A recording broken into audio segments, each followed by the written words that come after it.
Hello. अ, आज मैं latent जो एक डार्क कॉमेडी के नाम से प्रसिद्ध हुआ और जिसमें रणवीर इलाहाबादिया, समय रैना और अपूर्वा मखीजा का नाम आ रहा है। उनका आ रहा है, उन्होंने बहुत गंदा किया, समाज के तौर पे बहुत ख़राब किया, इससे मैं सहमत हूँ। लेकिन इसमें माँ बाप को घसीटना, कि उसकी माँ ने ये संस्कार दिए हैं रणवीर इलाहाबादिया को कि वैसे बोल रहा है, वो इतनी गंदी बातें बोल रहा है। मेरा कहना है कि जब तक उसने पॉडकास्ट में अच्छी अच्छी चीज़ें की, अच्छी बातें की, पूरे वर्ल्ड में मतलब पूरे इंडिया में नाम किया उसने, तब तक तो किसी ने उसको नहीं टोका, ना उसकी माँ से प्रश्न किया कि हाँ आपने अच्छा दिया, आपने ये किया। बट अब बच्चे क्या होता है ना, बाहर से भी सीखते हैं। और या ये कहिए कि बाहर से सीखना क्या, काफ़ी बड़े हो गए हैं बच्चे, ये बाहर से सीखना क्या, इनका एक वो भी है, पैसा बोलता है। ना बाप बड़ा ना भैया, ऑल थिंग डैड द भैया, सबसे बड़ा रुपैया। तो इस पैसे ने बोला है यहाँ पे, हो सकता है। और ये पैसा कमाने के चक्कर में ही ये डार्क कॉमेडी कहाँ कहाँ से ढूंढ ढूंढ के निकाला और उसको बोल दिया। इसका कॉन्सिक्वेंसेस क्या होगा ये नहीं समझा। बोलते समय जीभ नहीं लटपटाई, ये नहीं सोचा और बोल गए। लेकिन कुछ लोग माँ बाप को दोष दे रहे हैं, तो ये गलत है। माँ बाप को दोषी नहीं देना चाहिए। इसका जीता जी जाता एग्ज़ाम्पल ये है कि इलाहाबाद की मैं रहने वाली हूँ, इसलिए मैं इस पे थोड़ा सा ज़्यादा हुई रणवीर इलाहाबादिया नाम से, कि हाँ भाई इलाहाबाद के हैं। तो इलाहाबाद का ही एक लड़का है जो गाली देता है और बच्चे बहुत देखते हैं और बहुत लाइक करते हैं। तो बाई चांस वो लड़का मेरे कांटेक्ट में था और मैंने उससे बात की। मैंने कहा बेटा आजकल तो तुम्हारे बहुत व्यूज़ आ रहे हैं और बहुत फॉलोअर्स हो गए हैं। तो कह रहा हाँ आंटी जी आपके आशीर्वाद से पैसे भी मिल रहे हैं मुझे और अच्छा खासा मिल जा रहा है, मैं अपनी ज़रूरतों की चीज़ें कर ले रहा हूँ और मम्मी डैडी का भी हेल्प करता हूँ। तो मैंने बोला बेटा आशीर्वाद तो है लेकिन ऐसी चीज़ों में नहीं, क्योंकि ये जो है ये बहुत ख़राब है, समाज के तौर पे सही नहीं है। तो उसने बोला कि थोड़ी देर पैसा कैसे बोलता है। पहले वो मेरी बहुत ही हर चीज़ को माना करता था।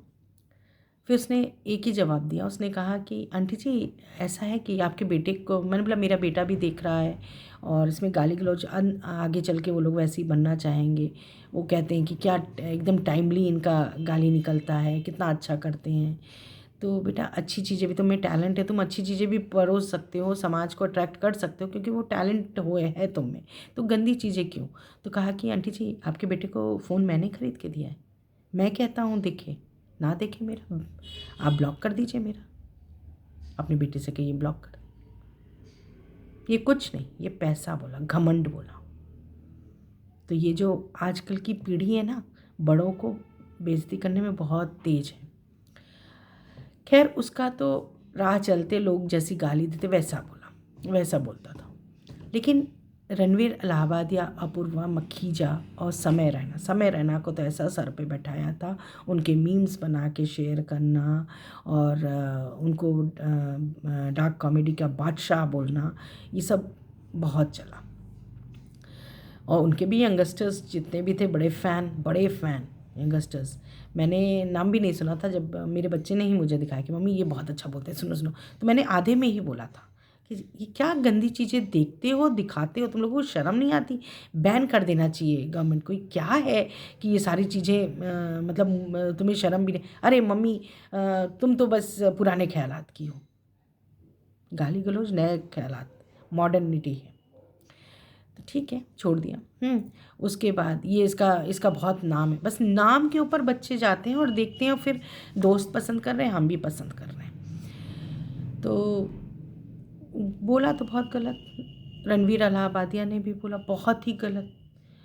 जो माँ बाप को ही लेके, चाहे दूसरे के ही कंटेस्टेंट के माँ बाप के बारे में बोल रहे हो कि आप ये चाहते हो कि अपने माँ बाप को ऐसे देखो, इस हालत में देखो, उसमें उनको कंट्रीब्यूट करो कि नहीं ऐसे नहीं, ऐसे होना चाहिए, उनका साथ दो।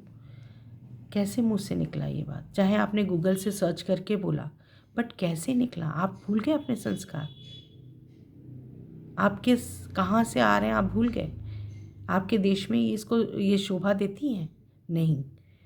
क्या इनकी माँ ने बोला होगा कि बेटा ये बात करो? ना, ये खुद बादशाह बनना चाह रहे होंगे कि मैं ऐसा कह सकता हूँ। इन्होंने सोचा होगा कि सब हा हा ही करेंगे और मैं हमेशा से फेमस हूँ, मेरे ऊपर उंगली कोई नहीं उठाएगा। लेकिन हद से ज़्यादा नहीं होना चाहिए कुछ भी। और जो भी कहो, जो भी बोलो, मुंह खोलो, सोच समझ के बोलो। फिर अपूर्वा, आजकल की बेटियां क्या बेटों से कम हैं? इन्होंने साबित कर दिया भैया कम नहीं है, एक कदम बढ़ के हैं। एक कदम के 4 कदम बढ़ के। आज तक हम केवल लड़कों के मुंह से सुनते थे, लेकिन बेटियां कोई कम है क्या? गिरा के मारेंगे, पछाड़ देंगे। और इन्हीं लोगों की एक मछली सारे तालाब को गंदा करती है। कई बेटियों को भी उसी नज़र से देखा जाता है कि अरे आजकल की लड़कियां अगर पढ़ने बाहर जा रही हैं तो उनका कैरेक्टर ऐसा होगा, कैरेक्टर एसिनेशन होता है। तो ये गलती माँ बाप की नहीं है। और सही पूछा जाए तो समय रैना के पिताजी इतने अच्छे कि उनके पढ़ाए लिखे जो जर्नलिस्ट हैं, कई चैनल्स चला रहे हैं, बड़े ऊँचे पद पे हैं। और समय रैना को मैं तो कहूँगी पब्लिक ने बिगाड़ा। और जब बिगाड़ा उसके बाद ऐसी गंदी बात होने पे पहले तो इसको टेलीकास्ट ही नहीं करना चाहिए चैनल को। जैसे ही उसने खुद सुना तो उसको खुद शर्म आनी चाहिए, कैमरामैन को, डायरेक्टर को, जो कि समय रैना है, और बनाने वाले। तो इन लोगों को खुद ही शर्म आनी चाहिए, इसको टेलीकास्ट नहीं करना चाहिए। और अगर टेलीकास्ट कर दिया तो गवर्नमेंट, खैर रणवीर इलाहाबादी आपने अच्छे पॉडकास्ट के लिए सम्मानित किए गए हैं प्रधानमंत्री द्वारा, तो ठीक है, किए गए हैं, सब कुछ हो गया, लेकिन अब बैन कर दिया जाए इसको। और ऐसा कोई भी आपत्तिजनक कुछ भी डालता है उसको बैन किया जाए। पहले यही मुहिम उठाई जाए। अगर ये सनातन धर्म और ये सब लेके भारतीयता को लेके, सनातन धर्म तो छोड़ दीजिए, हमारे इंडियन कल्चर में चाहे हिंदू हो चाहे मुस्लिम हो, किसी में ये कल्चर नहीं है कि माँ बाप के बारे में उल्टी और गंदी बातें की जाए समाज के सामने स्टेज पे बैठ के। जो इन बच्चों ने किया, मतलब रणवीर इलाहाबादिया ने, समय रैना ने, अपूर्व मखीजिया ने, उस दिन चंचलानी भी थे, लेकिन वो हंस रहे थे, बहुत डीप में नहीं गए, उन्होंने अपने को संभाला है। तो मेन चीज़, इन लोगों को बैन कर देना चाहिए। और ये प्रोग्राम ऐसे तो टेलीकास्ट ही नहीं करना चाहिए, और उनको चार्ज भी करना चाहिए इसके लिए। और कुछ दिन तो अब क्या बोले, कुछ बोलना मुश्किल, लेकिन हाँ, माँ बाप को प्लीज़ दोषी ना दिया जाए, और जो कार्रवाई हो उसको करी जाए, सख्त से सख्त। आपने बोला कैसे मुंह से निकला? एक बार पूछना चाहिए ना, क्या आपके दिल में यही है, आप यही चाहते हो, आप ऐसा चाहते हो तभी तो मुंह पे आया। और इन लोगों का भी मेरे ख्याल से इसकी सज़ा ये होनी चाहिए कि जितनी मीडिया है उससे बैन कर देना चाहिए, मीडिया से बैन कर देना चाहिए, इलेक्ट्रॉनिक मीडिया से। हाँ, आप पत्रकारिता में जाइए, आप लिख के अपने लेख डालिए, वो सही है, क्योंकि वो कई नज़रों से गुजरती है तब छपती है। इलेक्ट्रॉनिक मीडिया से एकदम हटा दिया जाए इन लोगों को। Ban means ban, nothing. और मैं इससे ज़्यादा कुछ बोलना भी नहीं चाहती, बहुत लंबा हो जाएगा फिर। है तो बहुत कुछ बोलने का, अंदर कुछ उमड़ रहा है, लेकिन जैसे जैसे शब्द बोले उसको बोला नहीं जा सकता कि कितने गंदे शब्द बोले गए हैं गाली गलौज की लैंग्वेज में। फिर अंगों के प्रति, जो कि जिन अंगों के बातें नहीं करनी चाहिए, जिन रिलेशंस की इस तरह से मतलब हंसी ठिठोली नहीं करनी चाहिए, उसको हंस के बातें की, उसकी हंसी ठिठोली की, अपने माँ बाप को लिया है। मतलब दूसरे के माँ बाप क्या अपने माँ ही बाप के बराबर है? तो एक तरह से आप किसी की भी शर्म नहीं कर रहे हैं। और इसमें बस संस्कार का दोष नहीं है, इसमें पैसे का दोष है, घमंड का दोष है। जैसे ही आप बैन करेंगे, ये लोग धरातल पे आएंगे, और जब मेहनत करके लिख के और तब अपने लेख पेश करेंगे, और बुला के इनसे अब इंटरव्यू देने में लोग घबराएंगे, तब इनको समझ में आएगा। तो सज़ा केवल बच्चों को दी जाए, माँ बाप को नहीं।